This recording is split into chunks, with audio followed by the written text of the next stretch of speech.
How you doing, everybody? This is John, and welcome to John's Long Box.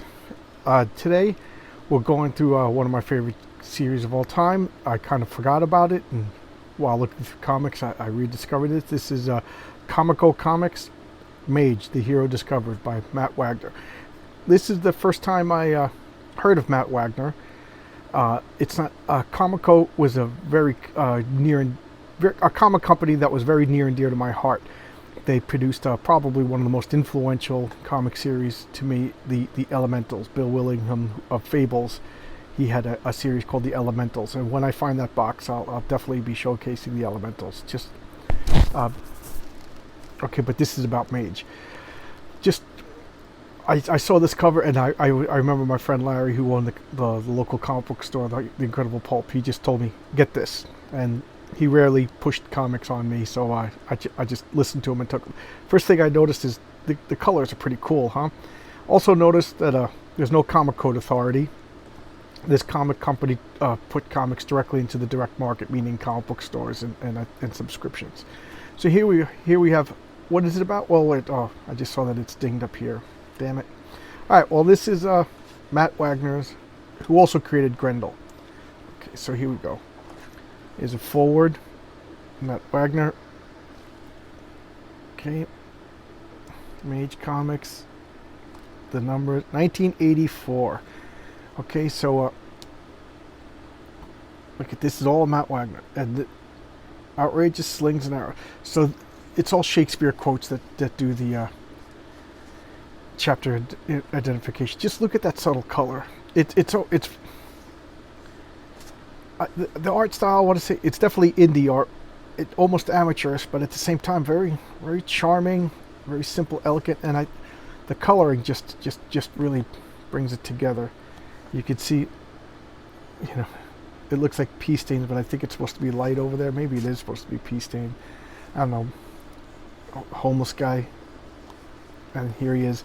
This is Kevin Matchstick. He's the hero, and he's autobiographical based on Matt Wagner, who's going through a hard period. I don't know exactly what was going through his life, but so he meets this homeless guy, and they discuss the meaning of life and existentialness, and everything. And then it turns out he's a wizard. He goes by the name Mirth, and the big thing is magic is green. All the magic is colored green in this comic series, and that was like in 1984 this was a 12-issue series for that year. Magic was green. Magic is green was everywhere in comic book stores. This was a big deal. It's kind of memory hold now, but this was a big deal. Yeah, there's a street light, so that wasn't pee. That was a light reflective in the water. So he sees a fight going on. Hey, you. I mean, I don't want to say I could draw better because I can't, but this is something that I could achieve to draw, but it works, it's look at this panel. I always found this comic very, very inspirational. Like I could aspire to do something like this, but I just never had the focus, I guess is the best way to put it. Matt Wagner, his art has improved so much. He's phenomenal, and I love these guys. They have these thorns on their elbows. A fight over here. He's realizing this guy's a little tough. Just look at this. Just so cool. It's a superhero comic. Not a lot of words are needed. Sound effects. Fight going on. Kevin Matchstick. I love that. The guy ducks. He puts a hole in the wall, and he's starting to realize, wait a minute, what's going on? How did I put a hole in the wall? So he's distracted by his own might, and I love this. There's 3 series. There's the Hero Discovered, the Hero Defined, and I forget, the Hero Reimagined. One came out in the 80s, one came out in the late 90s, and one just finished up like last year. And I didn't read the 3rd series, but he's getting balder. He's his hairline is going back. So here's the fight going on, and this guy goes to try to get him with this stinger.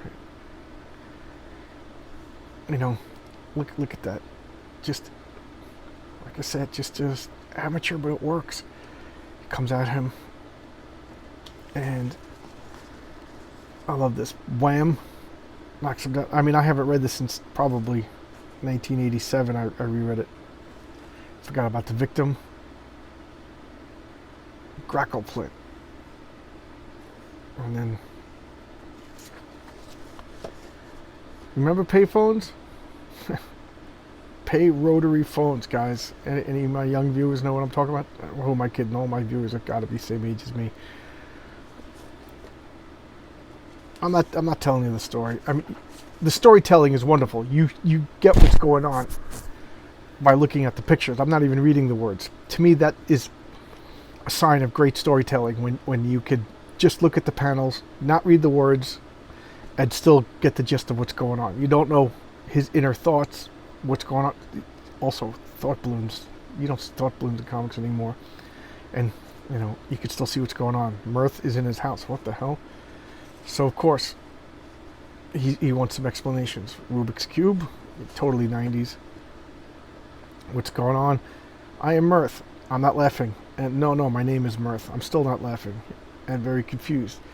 What's going on? And you can see the light is changing to green, right? The blues and purples of night is giving away to green as he's talking about things, getting a little dark, going on and about.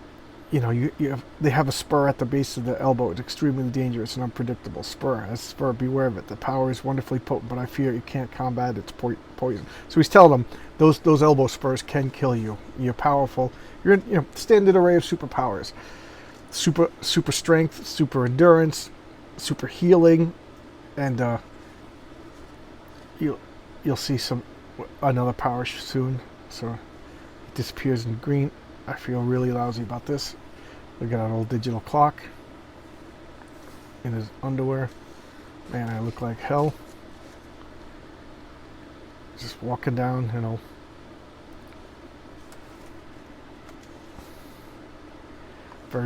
Bill Batson goes down to the subway. Just, I just realized this, but there's like a real feeling of a claustrophobia.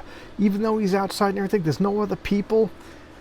Aloneness, you know, it's kind of to the point where you do see these two people. It strikes two people. Spurs, grackle flints. There's grackle flints all over the place. 3, again.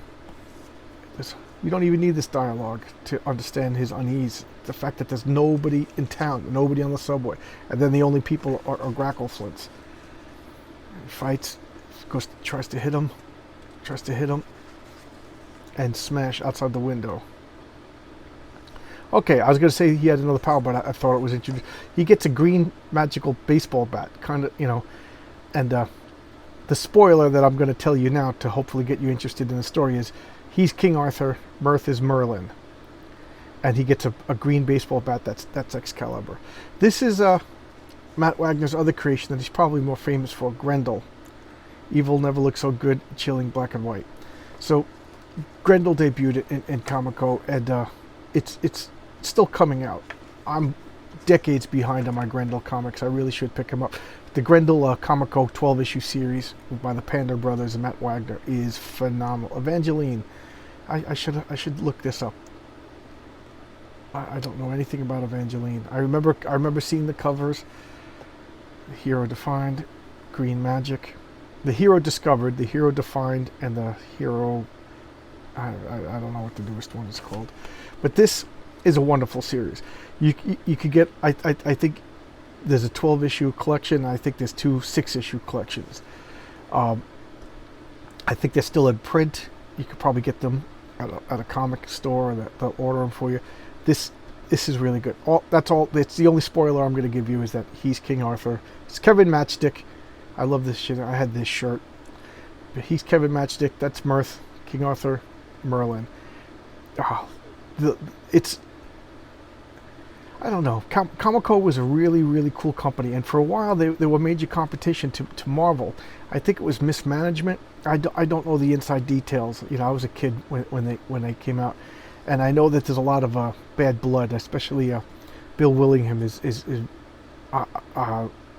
I think he was swindled out of the rights to the characters and the elementals, and then they pretty much fired him off of his main creation, and then hired other people to, and then sold the rights to somebody else, so that he can't even get his characters back, and he's very bitter about it.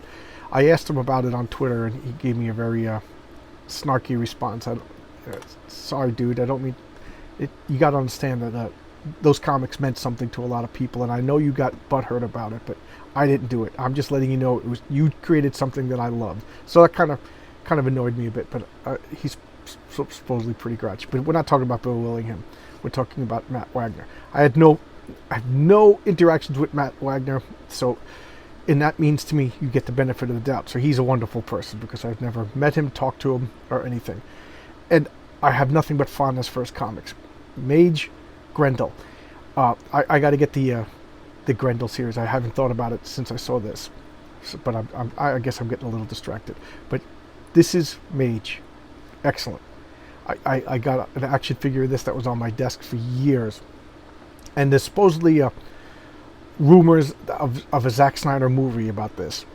I think it would be a cool movie. And it could probably be done on a low budget. Because I don't even think, like, the sets are just like, you can just go to Vancouver and make it like a Supernatural episode. The sets and, grackle fit outfits. But there you go. This is Mage. There's other characters that are introduced, but this I'm like a drug dealer. Just give you the first issue for free and get the other ones. It's so good, you won't regret it. There you go. Sorry about the late video, but my work schedule, I'm working nights, and yesterday I worked a double, so sorry about the late video. There you go. Please like, please subscribe, please share all the YouTube stuff. Thanks a lot, buddies. Bye bye.